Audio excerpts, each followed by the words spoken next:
1888 ఫిబ్రవరి 11న బెర్నదెత్ సోబెరెస్కు 14 సంవత్సరాల వయసులో ఆమె తన మొదటి దర్శనాన్ని చూశారు. అప్పుడు బెర్నదెత్ ఆమె సోదరి మరియు స్నేహితురాలతో కలిసి మసాబియల్ గుహ దగ్గర కట్టెలు వేరడానికి వెళ్లారు. బెర్నదెత్ సోదరి మరియు ఆమె స్నేహితురాలు ఆ గుహ ముందున్న చిన్న కాలువను దాటి నడుచుకుంటూ వెళుతున్నారు. బెర్నదెత్ మాత్రం తన కాళ్లకున్న సాక్సులు తడవకూడని చోటు చూచి దాటడానికి ఆ కాలువ పక్కన అటు ఇటు చూస్తూ కాలువ దాటే ప్రయత్నం చేస్తూ ఉన్నారు.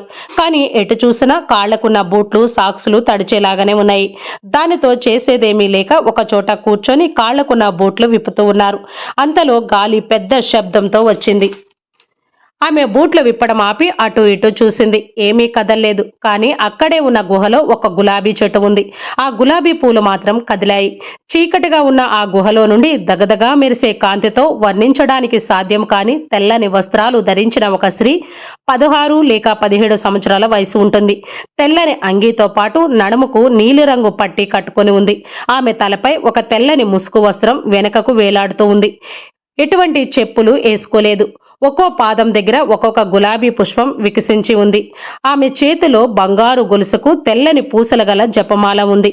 పాదాల దగ్గర ఉన్న రోజా పూలతో పాటు జపమాల పూసలు కూడా దగదగా మెరుస్తూ ఉన్నవి. బెర్నదెత్తమ్మ గారి చెల్లికి మరియు ఆమె స్నేహితురాలికి మాత్రం ఏమీ కనిపించలేదు. బెర్నదెత్తమ్మ గారికి కలిగిన 18 దర్శనాల్లో ఇదే మొదటి దర్శనం. ఈ దర్శనాన్ని గాస్కన్ ఆక్సిటన్ అక్వీరో అని పిలిచారు.